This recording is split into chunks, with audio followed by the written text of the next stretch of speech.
Now look, sometimes you have to rake about for a bit of treasure, and here's a piece.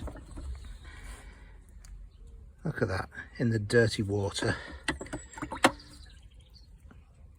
These won't work at the moment, but they will when I've finished with them. Right, so you saw me pull these out of the rusty water, and they are in a state. And again, like the other ones, if you saw the previous video where I've transformed a pair like this, then you'll see that these don't move either, and I'll do what I can. So we're going to chuck them in the vinegar. In the previous video, if you saw it, that we could reuse this stuff time and time again. Don't use it on your chips, but it's perfectly all right to soak stuff in. Cover them up.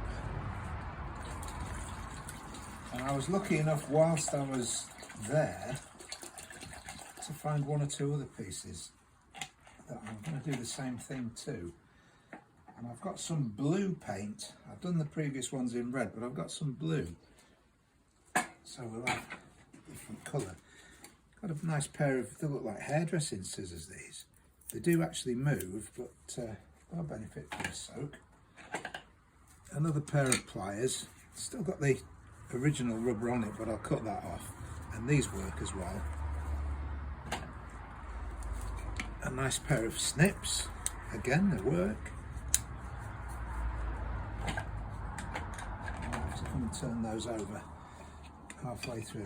Oh, and another pair. And they're not even seized. So these are going to look nice when they're finished.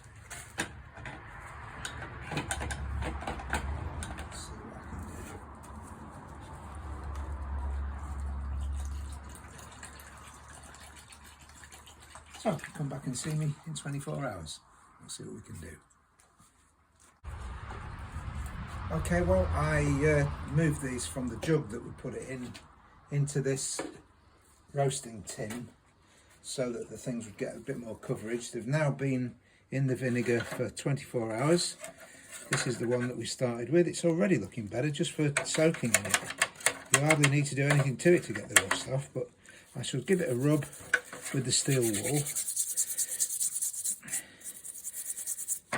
And it doesn't take very much scrubbing at all, and you soon see the colour of the metal coming back through. It's not going to be silver shiny yet, but the rust is all gone, the orange is gone. Now this one is so tightly seized up that I'm going to have to tap it a few times with a hammer before I soak it even in the oil for too long.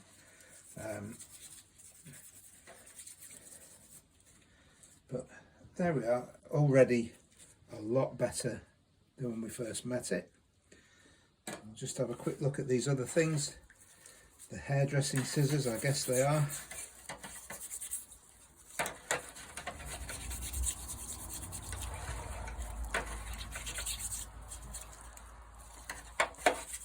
Look at those. I won't say they're like new, but they're a sight better than they were when we first looked at them. The pliers have the original black on them, but I'm going to take that off. And another pair of snips that did work. And so, as ever, once we've given them a wash, straight into a bucket of soapy water, rinse off the vinegar. And we will use this vinegar yet again. Come back and see me tomorrow for the next stage. So they've had a good wash, scrub in hot soapy water after the vinegar, and now of course it's back into the roasting tin and some WD-40 all over them, a really good coat. All covered and coated, and now we leave them for another 24 hours and let that do its magic. And here we are, we've got the pliers now cleaned in the vinegar, and they've had the penetrating oil all over them and had a good soak, and look, they work. Once again, we've succeeded in making a pair of pliers work. Now all that remains is to clean them up.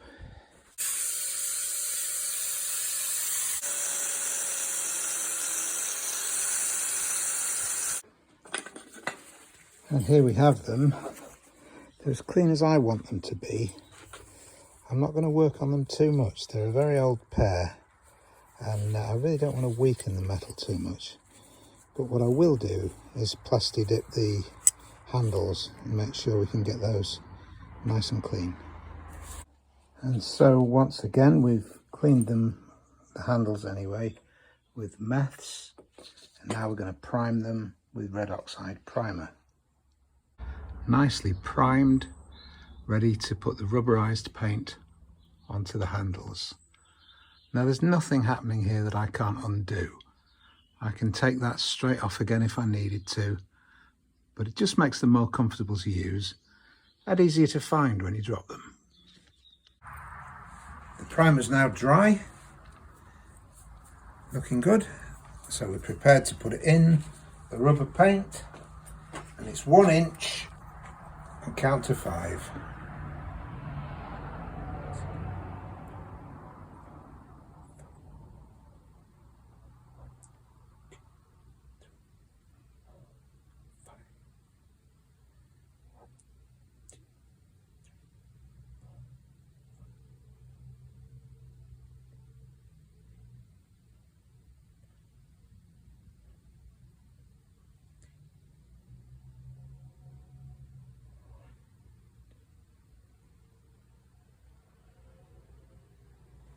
Now you can see again that I haven't gone right to the very top.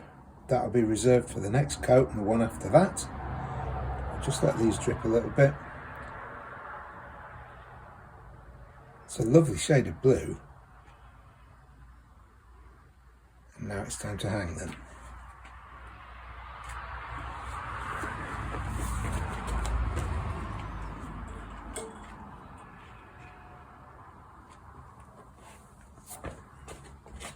We'll give those half an hour and come back and do it all again. Now you can see the first coverage of these is not quite as good as when I did the red on a previous pair. It might be because you couldn't see the red oxide through the red paint so well, but anyway, I'll take it a bit more steady this time. I'll give it more than a count of 5 as I dip them for the second time. Once we've got it right, then we'll stop and we'll hang them up again. Plenty of time, no rush. Okay, well, these have now had 4 coats of the blue rubberized paint, and you can see the coverage was absolutely fine, just needed that extra coat. And the one thing left to do, as we did with these red ones that we've restored, just a dab of Vaseline on the exposed parts of the metal to try to stop it from going orange again.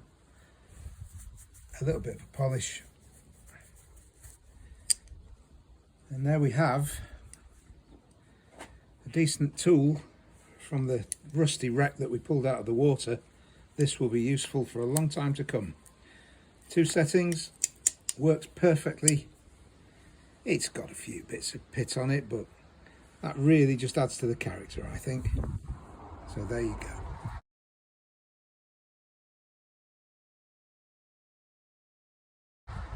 One pair of pliers restored.